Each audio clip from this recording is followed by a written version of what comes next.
Welcome to the World War I Centennial News Podcast. It's about then. What was happening 100 years ago in the aftermath of World War I? And it's about now. How the world transformed is very present in our lives today. But perhaps equally important, the podcast is about why and how we will never let those events fall into the mists of obscurity again. So welcome to World War I Centennial News, episode number 106.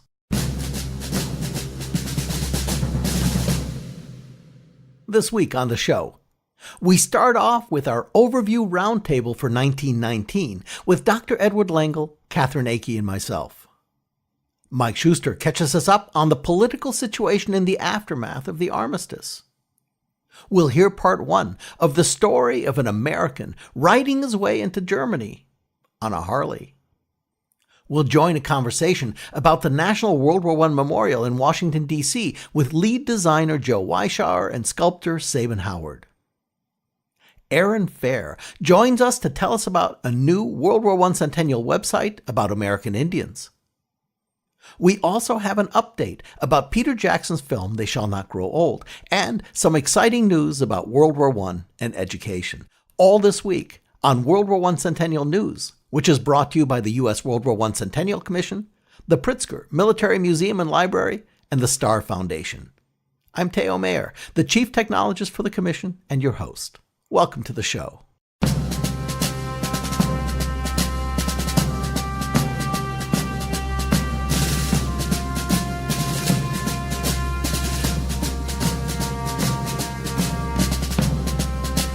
As our longtime listeners know, last year we preceded the month with an overview where Dr. Edward Lengel, Katherine, Akey, and I invited the audience into our editorial roundtable as we explored the themes and the stories for the upcoming month. Well, earlier this week, we did a roundtable for the upcoming 6 months as the world heads into the signing of the Versailles Peace Treaty. We'll be joining that in a moment, but first, this is also a farewell to Katherine Akey's regular participation in the podcast. Katherine took up the mantle of line producer for the show over the past 2 years and has really been my chief collaborator as we evolved and crafted the podcast. You see, Katherine's not just a subject matter expert, a fantastic logistics person, university and children's teacher, photography expert, but Katherine is also an artist and has put a number of her projects on the back burner in deference to the World War I Centennial. Now, a weekly podcast is a pretty heavy lift, and it just left no room for Katherine's art. So, as the shooting stops on the Western Front, Katherine is boarding the troop ship and coming home to one of her favorite passions. Meanwhile, here's what happened this week when Ed, Katherine, and I got together to discuss the upcoming 6 months in a world transformed by the war that changed the world.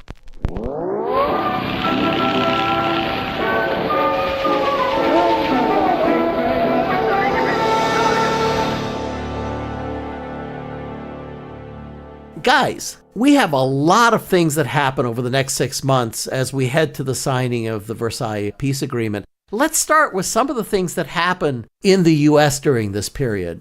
Ed, do you have some topics for us? There's a lot going on in the United States from the very beginning of the year, like the passing of Teddy Roosevelt on January 6th. So that obviously draws a line between the pre-war United States and the post-war United States. More broadly, you have the 18th and the 19th Amendments to the Constitution going into effect, with prohibition coming into effect in the United States, and then women securing the right to vote. Obviously, these are very transformational. Now, Josephus Daniels, the Secretary of the Navy, was a prohibitionist, and he made the Navy dry. Was he a part of this whole movement, or did he actually campaign further? He was symptomatic of a broader movement that was going on in the United States. The whole temperance movement, the prohibition movement had been going on for many years. Daniels certainly advocated for it. He brought it into effect in the Navy. But it was a very broad-based movement that actually was also part and parcel of the women's rights movement and the right for women to vote. And Katherine, do you have any other notes on that? That's really interesting. I didn't know that the two movements were so tied together. But I would say that this suffrage movement is not isolated to the US. Women in the UK had suffrage already. Women's suffrage is established in the Netherlands in April 1919. And so this suffrage movement is really massive and far spreading. And it's kind of an international phenomenon, not just an American one. Is there any other connection to World War I directly in Prohibition? It is part of a global movement that's related to the war in one respect, in that people and governments all over the world, because of World War I, were taking a much closer look at, for lack of a better word, their national stock. In the United States, too, they looked at their young men who came to serve through the national draft, and they saw, yes, they were strong, they seemed healthy, but there was deep worry that moral issues such as alcoholism were undermining their strength and the national strength. Well, we have one subject that came up in a discussion that everybody agreed had nothing to do with World War I, but is too interesting to pass up. Ed, what about the Great Molasses Flood? That's something that it's amusing now, although, of course, it was tragic at the time. On January 15th in Boston, there was a massive molasses storage tank that collapsed and induced a flood that killed 21 people and injured another 150. It was a strange but tragic disaster that hit the headlines. Was it downtown? Where was this? It was in the North End neighborhood of Boston, which is very much in the middle of the city. Katherine, you talked a little bit about some of the strikes that were happening. The war is over, industry is trying to readjust itself, and labor responds. Yeah, this doesn't really happen until the fall. There's a steel strike starting in September, and then that's followed by a coal strike later in the autumn.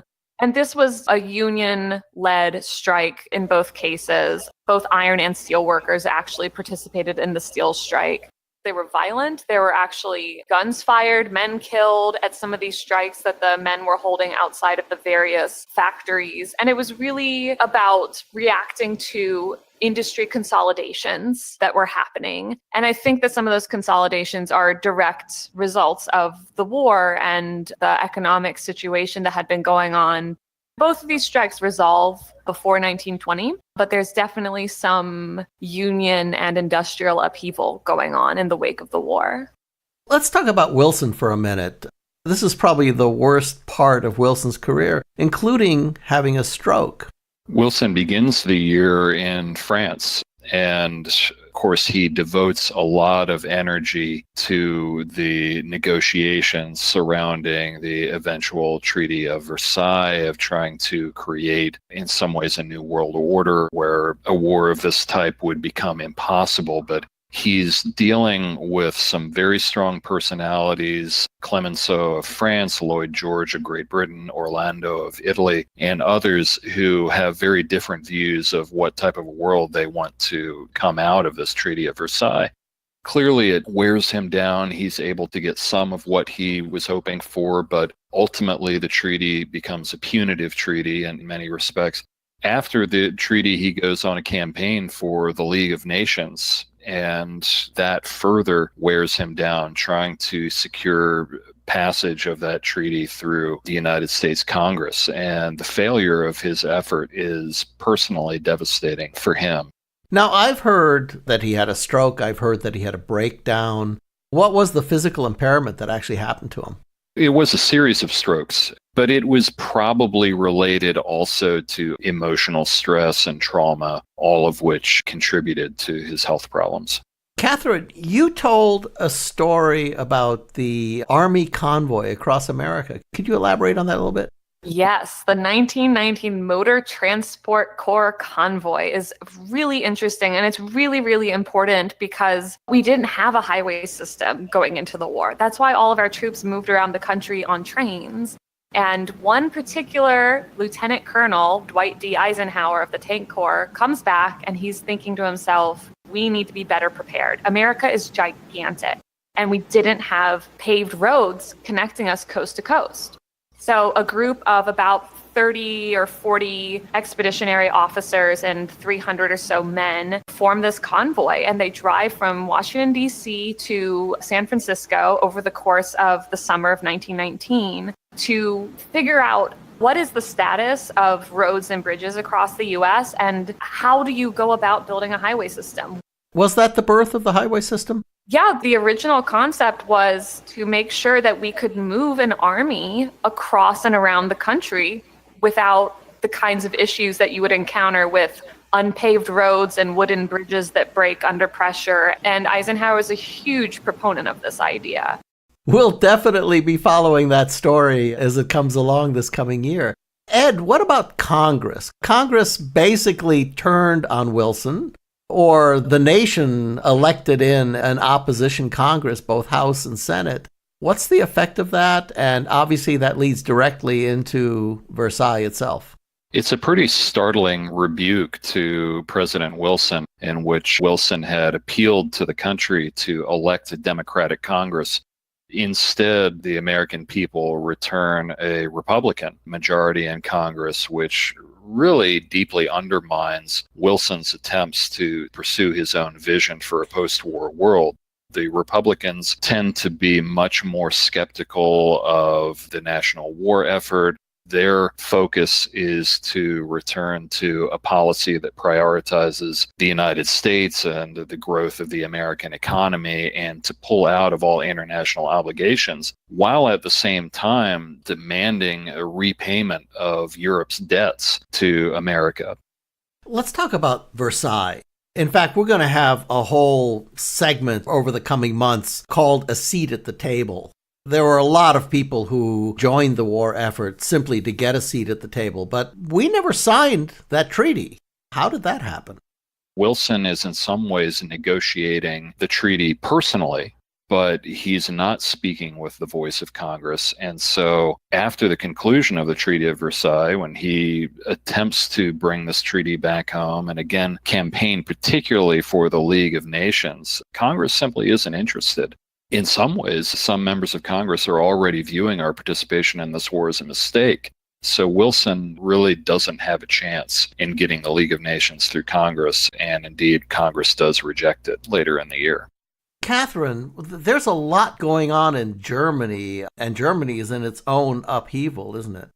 Yeah, Germany just had its entire government disbanded, exiled, kicked out. They're being occupied in parts by Allied forces. And starting at the beginning of the year, there's a few upheavals. At first, in January, for about 10 days, there's the Spartacist uprising, which is something of a strike mixed with a socialist revolution that is not successful. Leading off from that, there's the foundation of a couple of parties that will go on to be big players, notably the German Workers' Party, which is the predecessor of the Nazi Party. And in October, Adolf Hitler gives his first speech for that party. So sort of the groundwork for some of the political happenings that will become really important in just a few years, they're already in place. Well, Ed, we now are a part of an occupying force in Germany. How does that play out through this year? A good number of American troops have moved into the districts of Western Germany and the Rhineland region from late 1918 to early 1919. It's an interesting moment. It's certainly the first moment in the history of this country where American troops have occupied territory in Europe. And there's a great deal of concern about how they're going to deal with a hostile populace of the German people. Turns out German civilians in the Rhineland and American troops, for the most part, get along pretty well.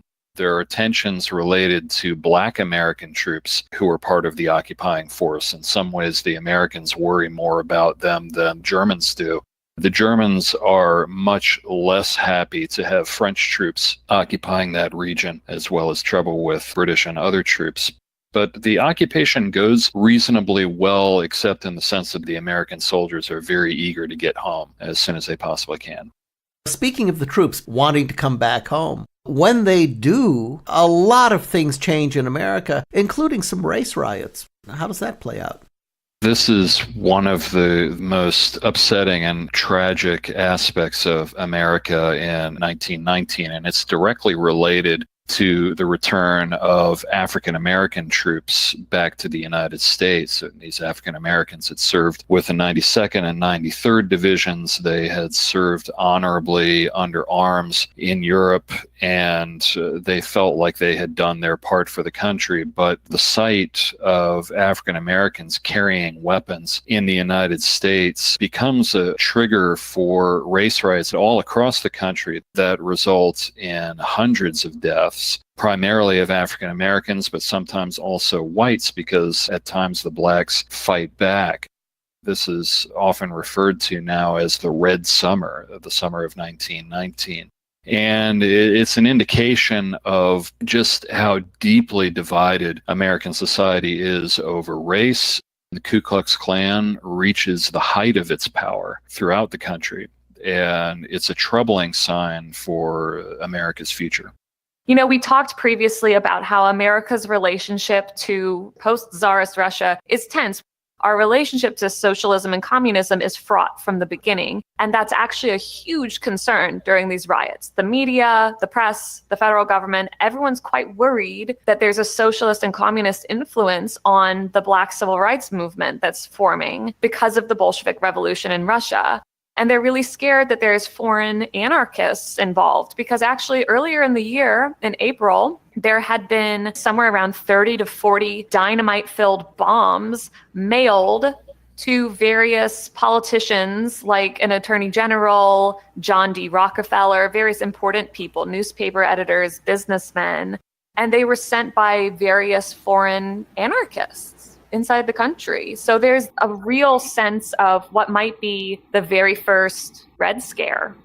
Well, in closing, Katherine, I just want to say thank you so much for your wonderful participation and support and work on this show. Your insight and your enthusiasm and your fascination with the subject has been a really big part of what's made the show wonderful. And thank you. Thank you, Katherine. No, it's been an honor to work with the commission on this, and almost more important to me than that, it's been really fun. I've had so much fun working on this, and I hope I get invited back for a little guest segment here and there in the future. You can count on it.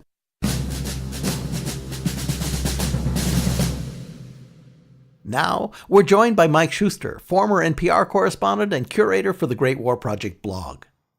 Mike, your post opens as 2018 wraps up.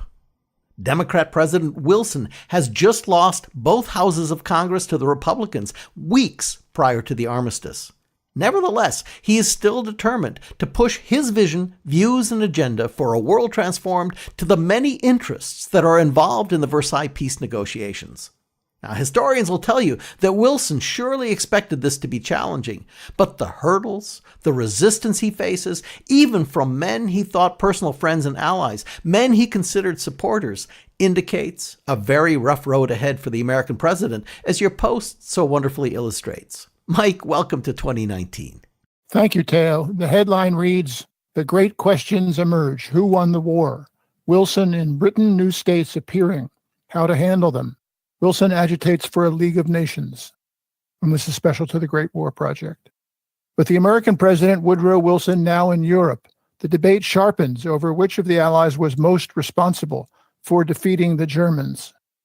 Wilson is vociferous in his quite public claim that it was the Americans. The British and French, of course, challenge that view. Answering that question is quite a serious matter. It will have quite a serious impact on how the shape of the post-war world is organized. While waiting for the peace conference to start in January 1919, Wilson in Europe travels to Britain, where another ally awaits its turn to take on the issue. In London, he meets with the British Prime Minister, David Lloyd George. He is not greeted warmly. The British remember Wilson's early stance on the war and the president's slogan, "Peace without victory." In several speeches, Wilson recalls those words. "I have conversed with the soldiers," he says in one speech. "They fought to do away with an older order and to establish a new one." According to historian Thomas Fleming, Wilson was telling the British that American intervention had won the war, and he was now in charge of reordering the world. The British have another view. Already taking shape, Fleming reports, was the fixed opinion in Britain that they, not the Americans, won the war. The distrust between the Americans and the British was rapidly growing deeper. Wilson compounded this alienation, Fleming writes, by suggesting that this new order might well require considerable changes in the British Empire. In a talk with David Lloyd George, Wilson emphatically insists that Germany's colonies should not be handed over to the war's victors. Instead, they should be placed under the supervision of something called the League of Nations, an institution just beginning to take shape. The idea is to place the new states emerging from the war in some kind of trusteeship or mandate to be administered internationally. Wilson also opposed punitive reparations against Germany, the issue on which Lloyd George had just won a huge electoral victory. When Lloyd George reported all this to his Tory-packed cabinet, Fleming writes, consternation and outrage were the order of the day. Nevertheless, the British arranged a banquet for Wilson in his honor at Buckingham Palace, at which King George V took part.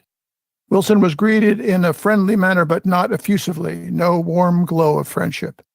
Writes historian Fleming, in a private talk with the king, Wilson advised him to refrain from any references to a special relationship between Great Britain and the United States. Don't refer to the two nations as cousins, or to the Americans as Anglo-Saxons. There were only two ways that Wilson approved of describing the American-British relationship: a sharing community of ideals and of interests. Historians write, the king came away thoroughly repulsed by the president. He told his private secretary, I could not bear him, an entirely cold academic professor, an odious man. And that's some of the news from the Great War Project, these days a century ago. Mike Shuster is the curator for the Great War Project blog. The link to his posts are in the podcast notes. Next, we're going to part one of a multi-part story. There is an iconic World War I picture. It shows Sergeant Roy C. Holtz of Chippewa Falls, Wisconsin, first U.S. soldier on German soil after the armistice of World War I, and he's riding on a Harley Davidson. Also iconic, and also from Wisconsin. Our good friend, citizen historian and author Rob Laplander wrote a researched account of the story, what actually happened, intended for high school students. Well, Rob has given us permission to read the story to you in serial form. Here's the unabridged, First into Germany, Sergeant Roy Holtz, and He Did It on a Harley, by author Robert Laplander. Part 1. Yep, that's me.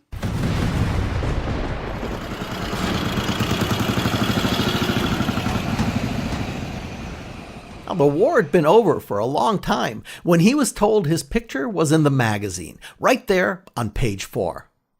The picture of him on his motorcycle taken the day after the war ended, riding through a town in Belgium. He readily admitted that he hadn't even realized that it had been taken. After all, he'd had other things on his mind that day, like getting out of German territory and back to his unit. But first, he had to go pick up the captain responsible for getting them picked up by the Germans in the first place. We'll get to that. Roy had been on occupation duty in Germany months later when his aunt sent him a newspaper with the picture in it. And then his buddies tracked down the photographer in Belgium and bought a few extra prints. He'd long ago misplaced any prints of the photo that he had, but one of his old pals had obviously kept a copy, which had found its way into the Harley Davidson Motorcycle Company's magazine, The Enthusiast. Now, he was on his way to the offices of the magazine to ask about getting some extra copies, for keepsakes.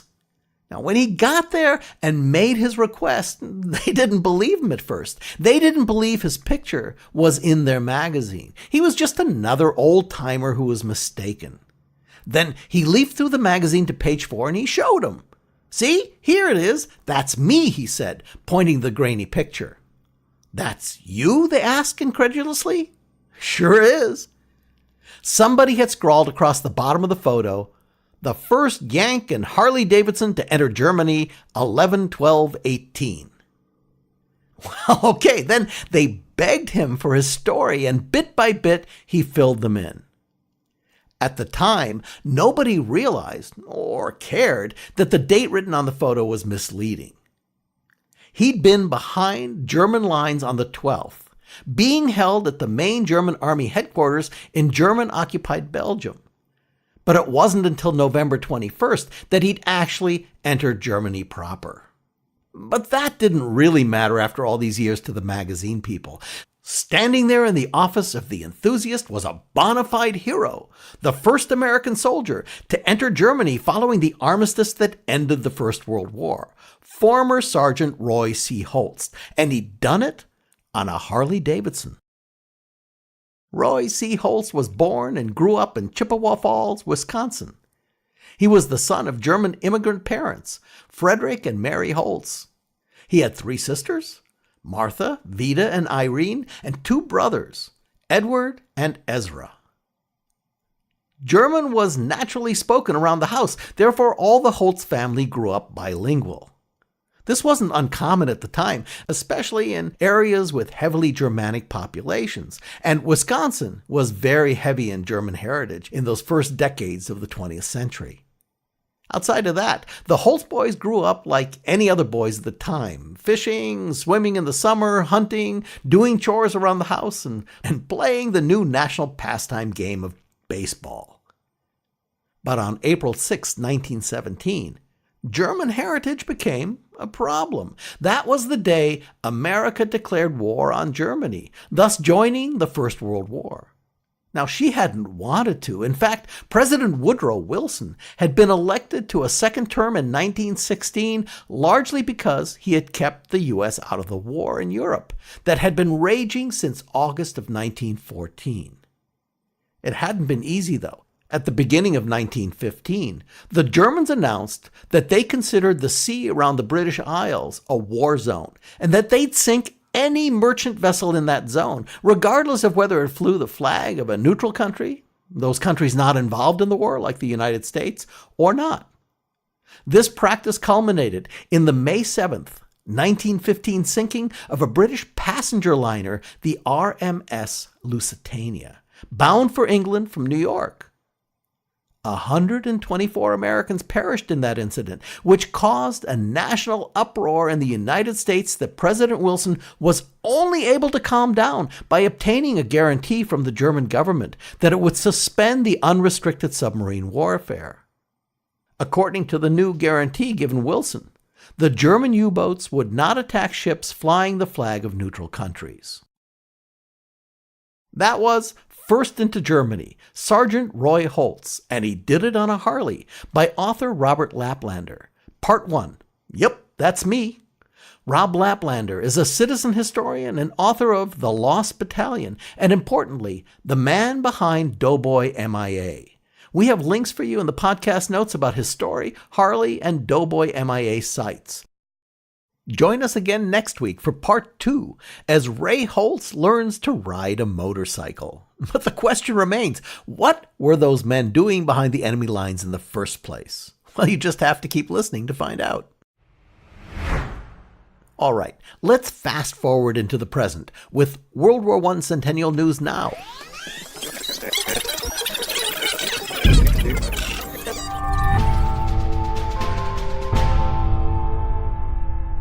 This part of the podcast focuses on the present and explores World War I documentation, commemoration, education, and exploration. Here is where we try to show you how the echoes of the war that changed the world are very present in our everyday lives. We're going to start with our regular segment, A Century in the Making, an insider's view to the creation of the National World War I Memorial in Washington, D.C. Now, our newer listeners may be surprised or even shocked to learn that there's no National World War I Memorial in Washington, D.C. There isn't. We honor the veterans of every other major conflict of the 20th century in our nation's capital except World War I. To fix that, the U.S. World War I Centennial Commission's capstone project is the creation of the memorial. During the centennial of the armistice, we held events in D.C. at the site of the future memorial. At one of these events, the project's lead designer, Joe Weishaar, and sculptor Sabin Howard spoke about the evolution of the project and how they got together. Here are Joe and Sabin.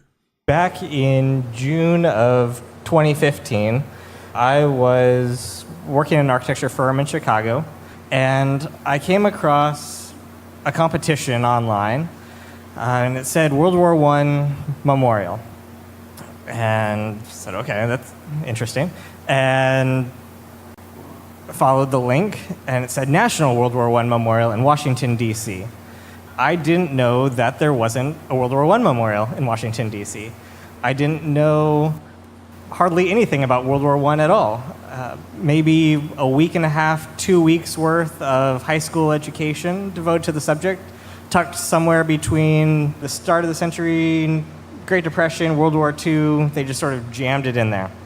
So I clicked on the link, and it took me to the World War I Commission website that had all these great links to the National Archives, and I started clicking on pictures.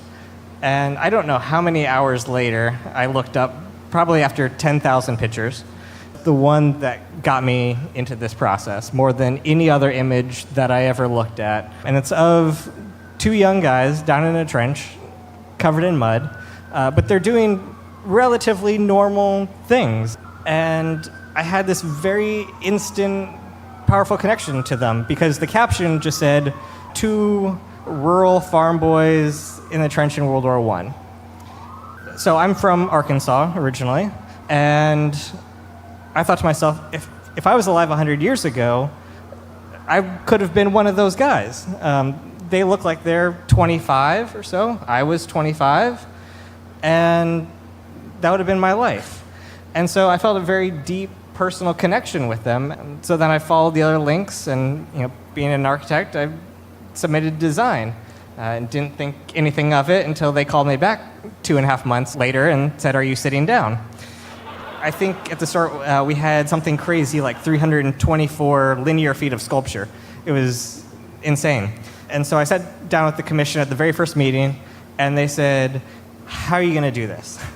And I said, "Oh, I'm 25. I have no idea. Maybe I'll sculpt it myself. I don't know how to do this."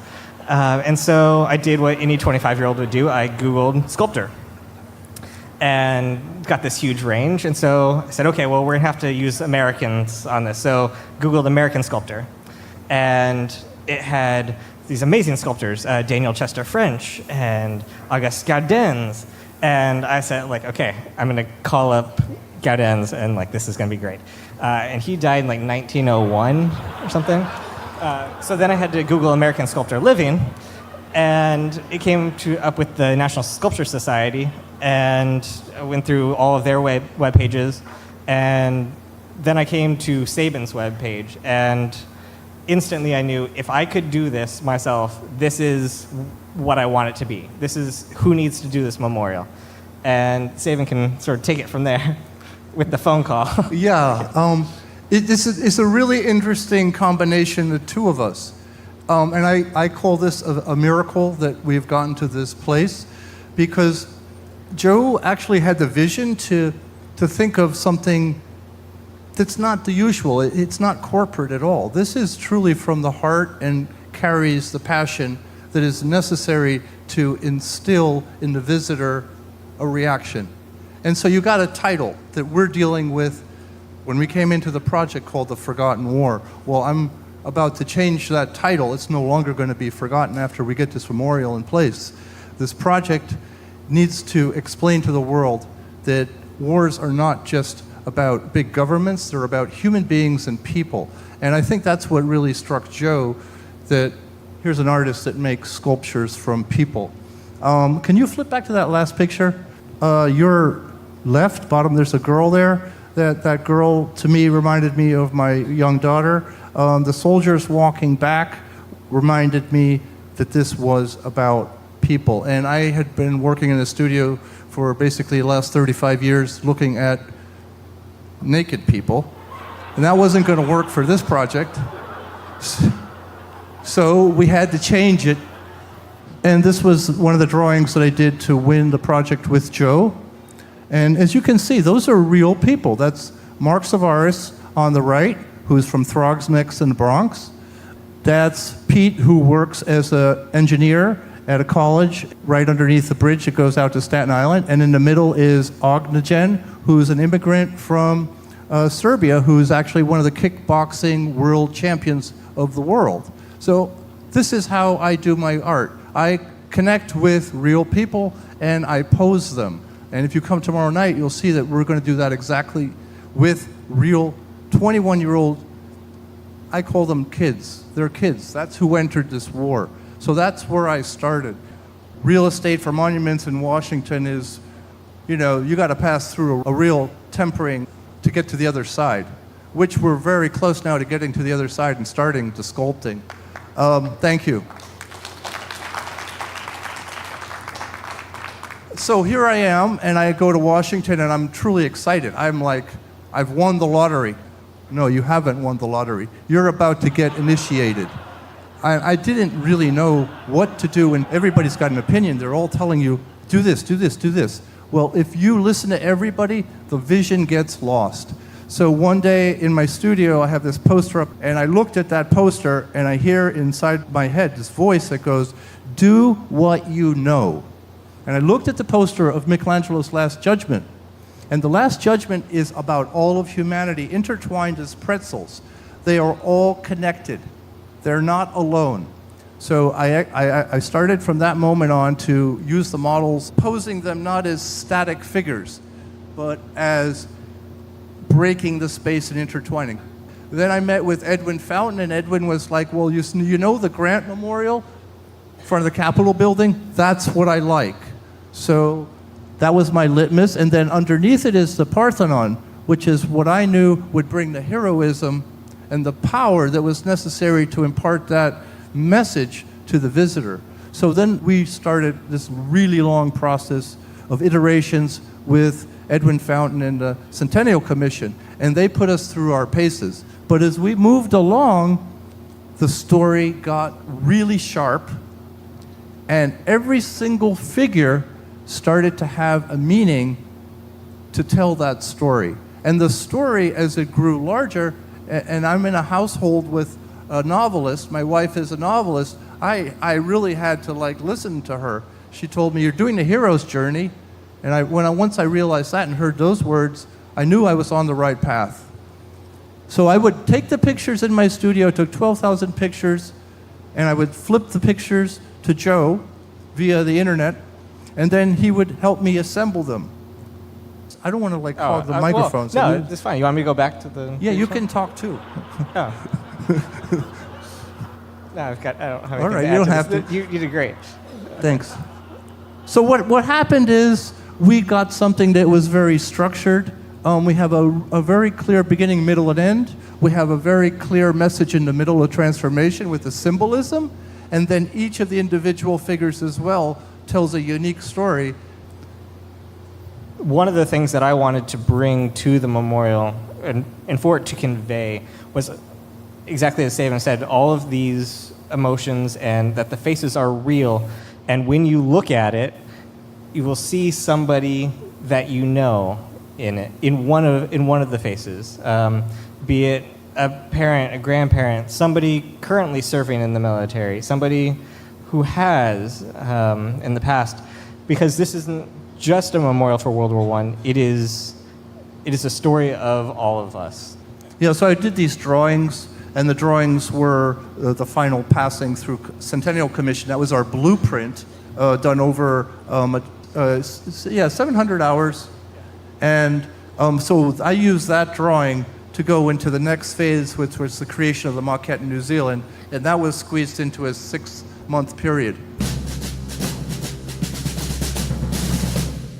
Joe Weishaar, the lead designer, and Sabin Howard, the sculptor, the winners of the Commission's International Design Competition, talking about the evolution of the National World War I Memorial in Washington, D.C.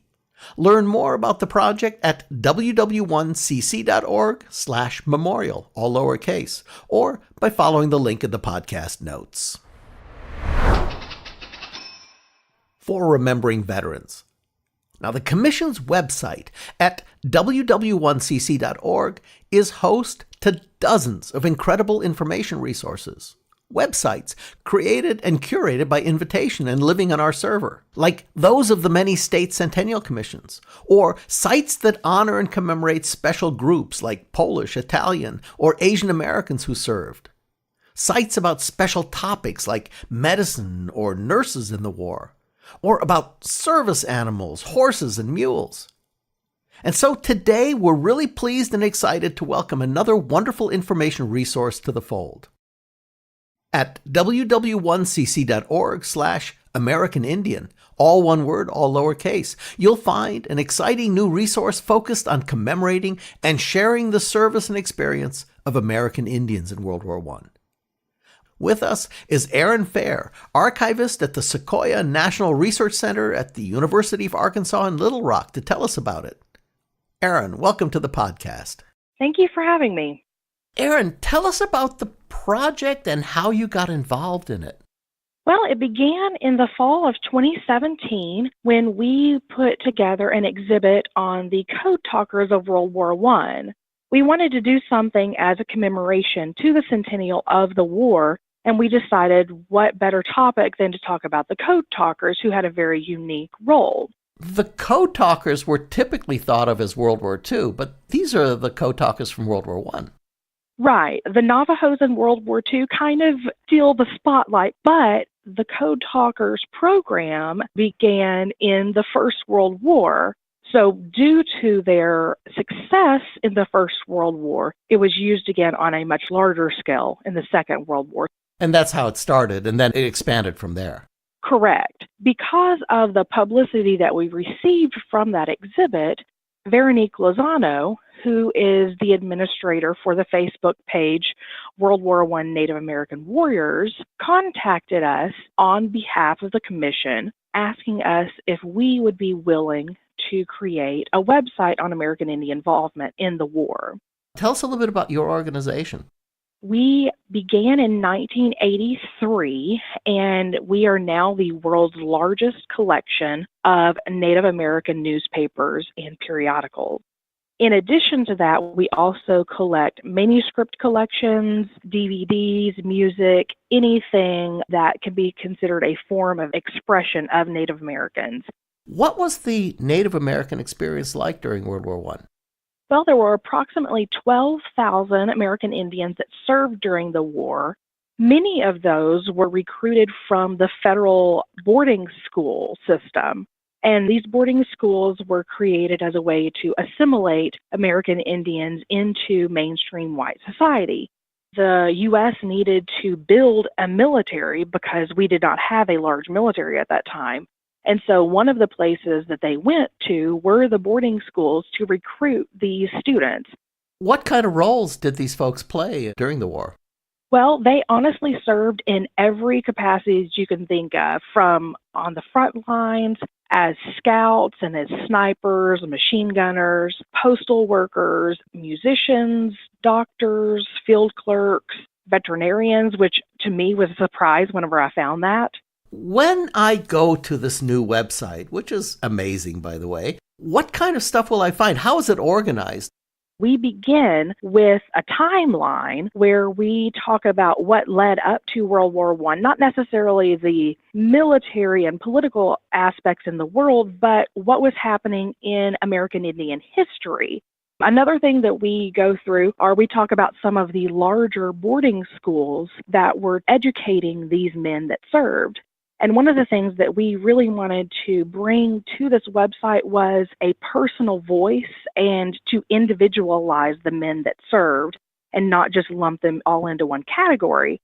So many of these former students wrote back to the schools about their experiences. So we use some of those letters on the site. Another area that we highlight are the service of the American Indian women.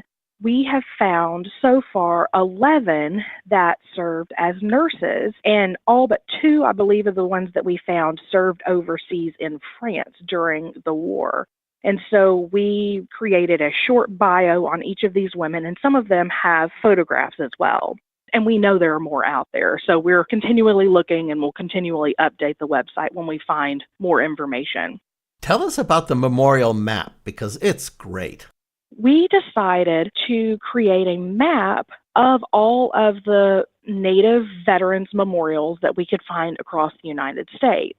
And some of them were just completed in this past November. The last section of our website that we find and we hope is a great resource for those that visit our website is our Modern Warriors of World War I database, which is searchable as we attempt to identify all 12,000 men that served during this time.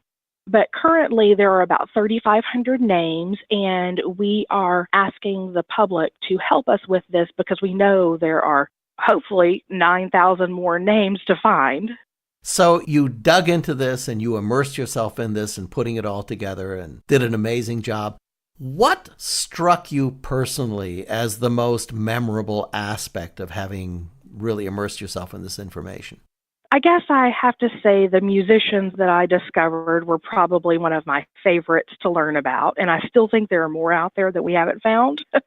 But I also really enjoyed finding the nurses because I feel like if anyone is overlooked, it's definitely them. And they served such an essential function in this war. Great answer. Erin, thank you for the wonderful work that you and your organization have done, and thank you for coming on the show. Well, thank you for having me. I have really enjoyed it. Erin Fehs is the archivist at the Sequoia National Research Center at the University of Arkansas at Little Rock and part of the team that produced the new American Indian Centennial website. Visit the American Indian World War I Centennial website at ww1cc.org/American Indian, all lowercase, all one word, or by following the link in the podcast notes. For our segment, Spotlight on the Media, we hope that many of you were able to see Peter Jackson's groundbreaking documentary film, They Shall Not Grow Old, during its limited release across the U.S. this past December.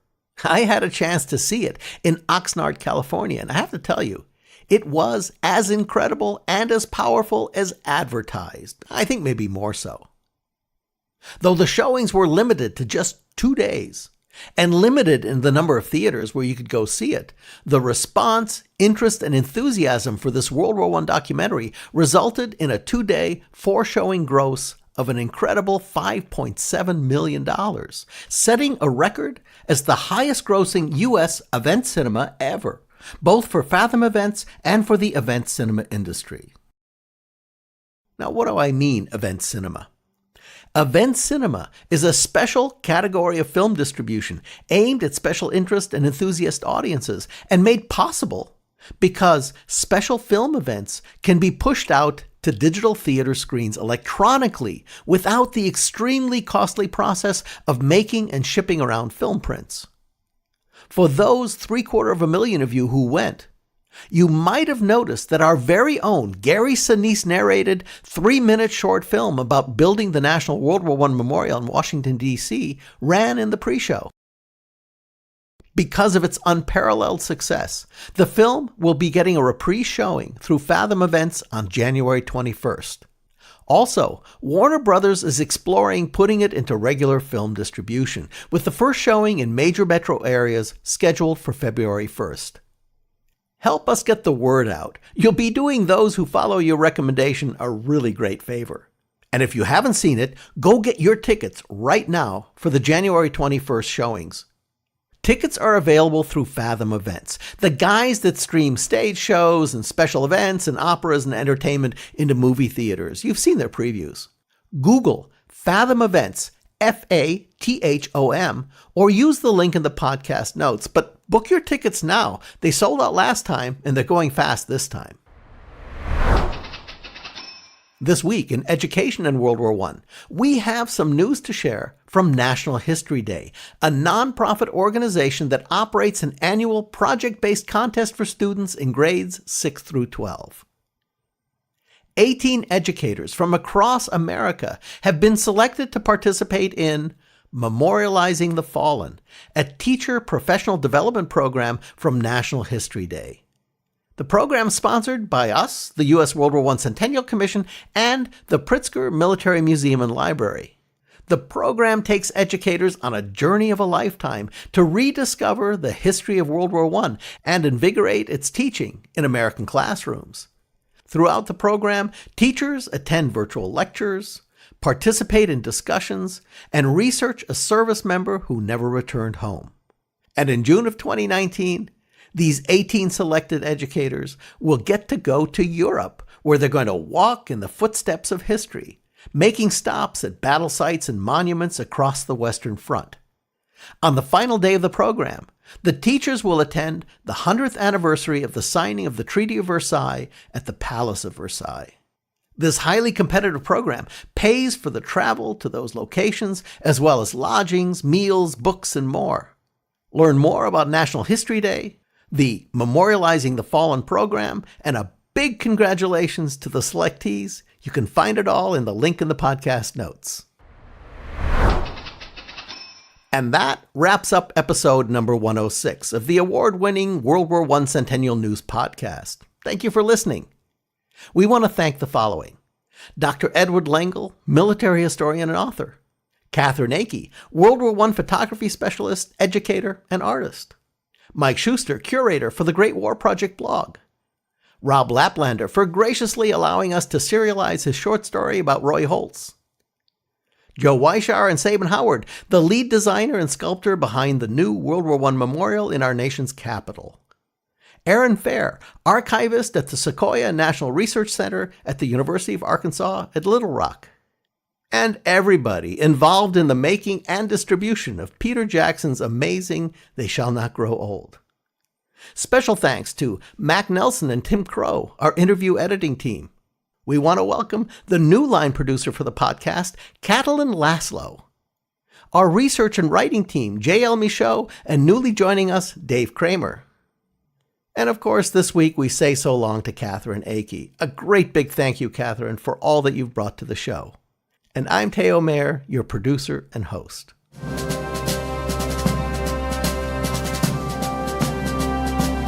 The U.S. World War I Centennial Commission was created by Congress to honor, commemorate, and educate about World War I. Our programs are to inspire a national conversation and awareness about World War I, including this podcast. We're bringing the lessons of 100 years ago to today's educators, their classrooms, and the public.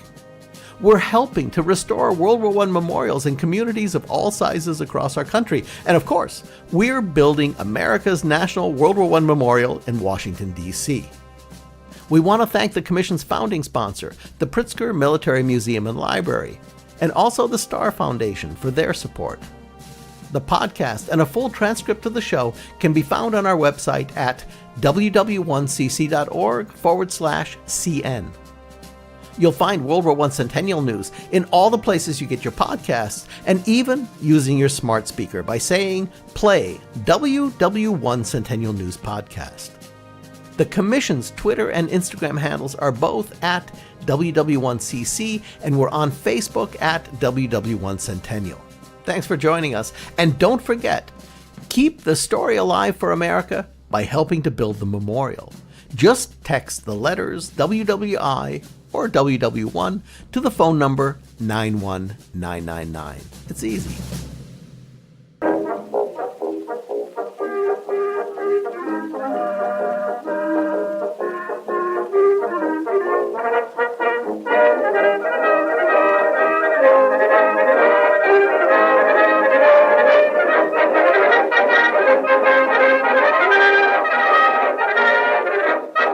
Thank you for listening. So long.